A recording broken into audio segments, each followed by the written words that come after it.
अपने सपनों की आशिया को दे एक नई पहचान माँ भवानी डेकोर प्राइवेट लिमिटेड के साथ, जो है ऑथराइज्ड डिस्ट्रीब्यूटर ऑफ कजारिया। देश की मिट्टी से बनी टाइल से देश को बनाते हैं। और जहाँ मिलती है सभी प्रकार के Indian and imported granite, marble, sanitary एवं कोटा स्टोन का अनोखा एवं आकर्षक संग्रह। माँ भवानी डेकोर प्राइवेट लिमिटेड मतलब a complete floor solutions. New 0 mile Dadar road, Muzaffarpur. Call 993475 समाजसेवी भी है, क्वालिफाइड हैं,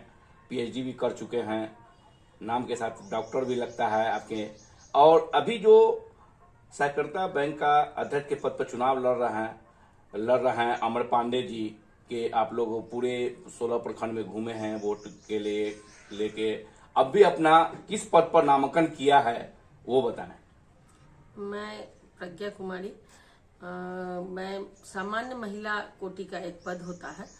जो पैक्स अध्यक्ष के द्वारा चुने जाते हैं और व्यापार मंडल के द्वारा, उसी सामान्य कोटि महिला पर मैंने अपना नामांकन दर्ज कराया है और पूरे 16 प्रखंड में हम घूमे हैं। और फिर हमारा कल भी दौरा अपने बंदरा, सकरा और मुरौल में था। और सभी मतदाता जो अभिभावक हमारे हैं, जो पैक्स अध्यक्ष हैं, जो व्यापार मंडल के अध्यक्ष हैं, हमारे सभी भाइयों अभिभावकों से अपने प्रति मत देने के लिए आग्रह विनती कर रहे हैं। और 16 प्रखंड में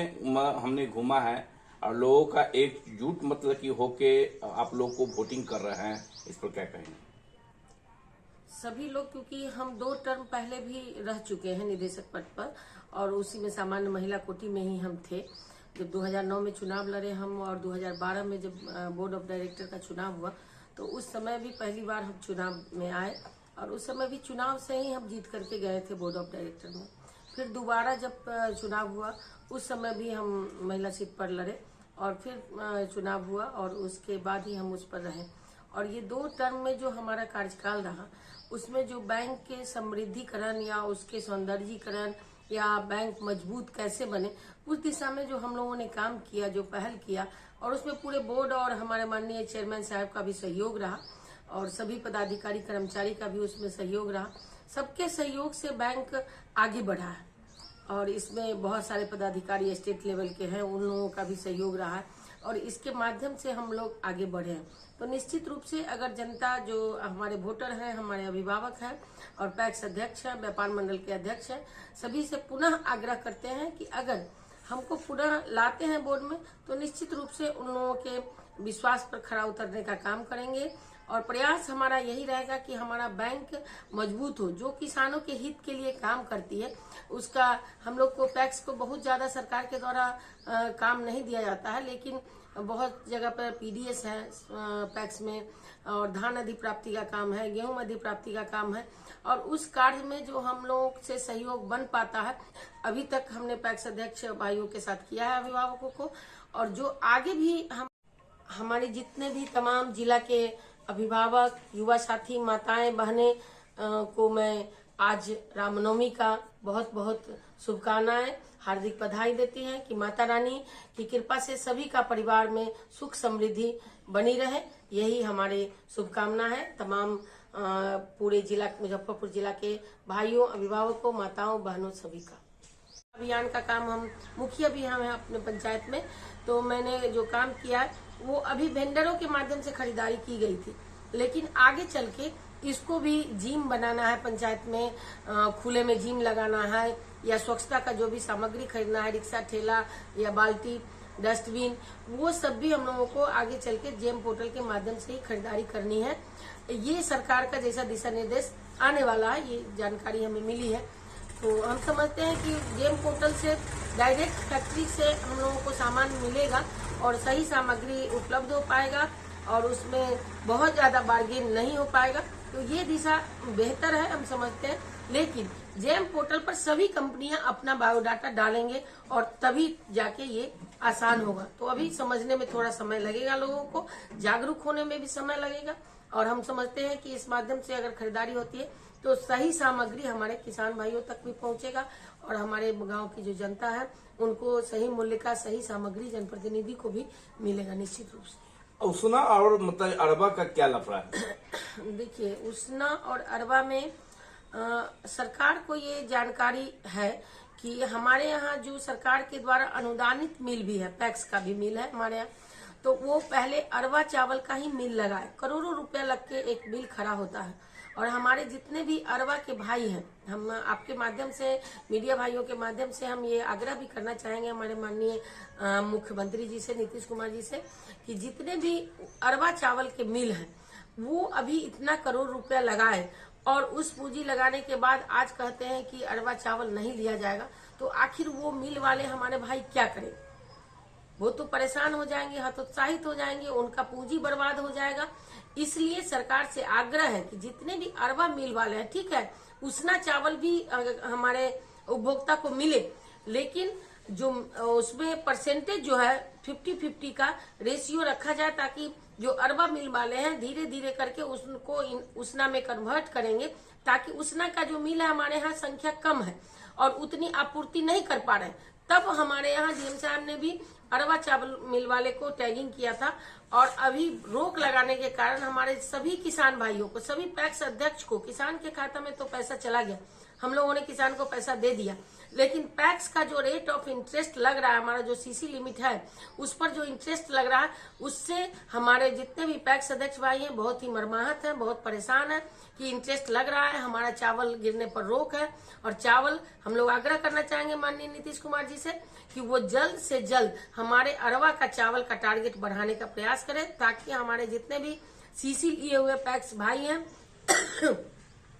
उन सब लोगों को मदद मिले और जल्द से जल्द उनका चावल गिर जाए, ताकि वो इंटरेस्ट बहुत ज्यादा नहीं भर पाए। और किसानों के मतलब होता है, जैसे ये गेहूं है, अभी जो आया है गेहूं बहुत सा बर्बाद हो गया है, बहुत से मतलब कि अभी जो लीची आम का सीजन है उसमें भी लोगों की मांग उठ रही है। देखिए, हम लोग को मिले सरकार की तरफ से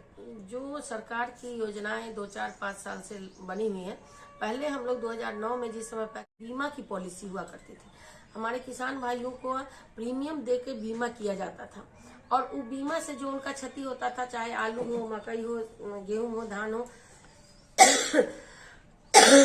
मिलता था। अभी जो सरकार की पॉलिसी है, जो सहायता अनुदान देते हैं और मात्र 2 एकड़ का जमीन का ही वो सहायता अनुदान देते हैं, वो भी कभी देते हैं कभी नहीं देते हैं, उससे हमारे किसान भाइयों को लाभ नहीं मिल पा रहा है। कभी मिलता है कभी नहीं मिलता और इतनी सारी प्रक्रियाओं से गुजरना पड़ता है कि वो बीमा नहीं, सहायता राशि है और किसान को सहायता नहीं चाहिए। किसान को हम समझते हैं कि उनका जो लागत लगा है, जो पूंजी लगा है, उसका बीमा हो और बीमा के साथ उनको उसका राशि मिले, भुगतान उचित मूल्य जो है वो बीमा के बाद बीमा इंश्योरेंस कंपनियां देती थी, वो बेहतर था और उससे हमारे किसान को क्षतिपूर्ति हो जाती थी। लेकिन सहायता से क्षतिपूर्ति नहीं हो पा रही है और ये हम लोग महसूस भी कर रहे हैं। हम भी एक किसान परिवार से जुड़े हुए हैं, किसान हैं, तो बचपन से ही हमने खेती में इंटरेस्ट रखा है और खेती करते ही रहे हैं, आज भी करते हैं। तो निश्चित रूप से ये सहायता हम लोगों के लिए लाभकारी नहीं है। बीमा को भी चालू करना चाहिए। सरकार से ये निवेदन है कि वो बीमा को चालू करे ताकि किसान को अधिक से अधिक मुआवजा मिल सके। 12 अप्रैल को चुनाव होने वाला है, उसी दिन काउंटिंग है, क्या अपील करना चाहेंगे? हम जनता से, हमारे जो अभिभावक हैं, पैक्स के अध्यक्ष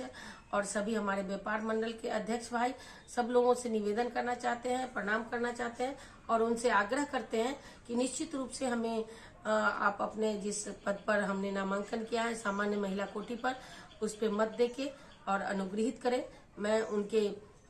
विश्वास पर खरा उतरने का प्रयास करूंगी और जो भी हमसे अगर भूल चूक हुई होगी, कहीं कमियां रही होगी, तो उसमें भी सुधार लाने का प्रयास किया जाएगा। तब भी नहीं आते हैं, तब भी जो हमारे पैक्स अध्यक्ष हैं और जब तक हम अध्यक्ष हैं तो निश्चित रूप से उन सब लोगों के लिए सहयोग रहेगा, उन सब लोगों को मदद मिलेगी। जिस तरह से हम करते आए हैं करेंगे। साथ ही साथ हम आपको बताना चाहेंगे, हमने पहले भी कहीं सभा में आप रहे हैं तो हम बताए भी हैं कि हम 2 टर्म रहे हैं और 2 टर्म में बैंक पहले जिस स्थिति में थी और आज जो स्थिति में है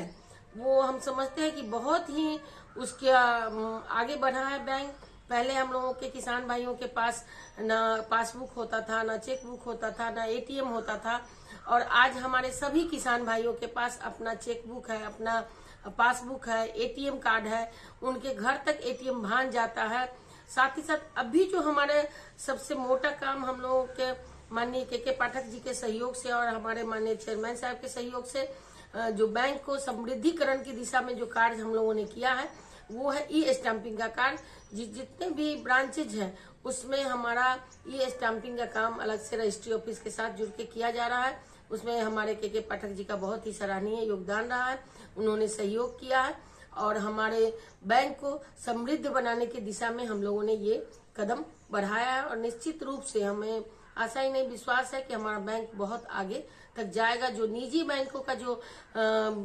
तौर तरीका है कस्टमर के साथ, उससे बेहतर काम हमारा कोऑपरेटिव बैंक करेगा। फिर भी मतलब कि जैसे आप लोग पद पर होते हैं तो प्रतिनिधि नहीं माना जाता है, ऐसा क्यों? ये सरकार की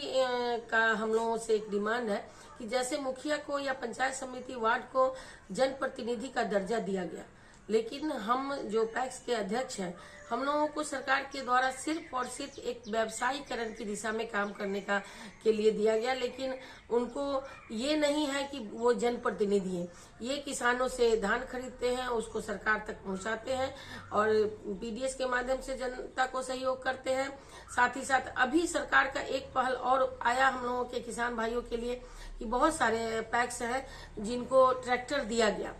और सब्सिडी के आधार पर 50% सब्सिडी के तौर पर ट्रैक्टर दिया गया है, थ्रेसर दिया गया है, कल्टीवेटर, लेकिन पूरा एसेसरीज जेम पोर्टल के माध्यम से खरीदना था। जो सारा एसेसरीज अभी जेम पोर्टल के माध्यम पर नहीं आ पाया, जेम पर नहीं डाला गया, जिस कारण से कुछ ही सामग्रियां मिला, तो उसमें पैक्स अध्यक्ष भाइयों को कठिनाई हो रही है कि सिर्फ ट्रैक्टर लेकर के हम लोग क्या करेंगे। और इस साल, पिछले साल तो ये एक सामान मिला था और नहीं मिल पाया था, तो धीरे धीरे उसके एक बार सरकार नहीं कर पा रही है क्योंकि जेम पोर्टल का जो प्रक्रिया है वो भी हमारे क्षेत्र में नया है, नए तरीके से। अब तो पंचायती राज व्यवस्था में भी जो सामग्रियां मार्केट से खरीदनी है उसको भी सरकार ने अनुमोदित किया है कि वो जेम पोर्टल के माध्यम से ही खरीदारी हो। जैसे अभी हमारे यहाँ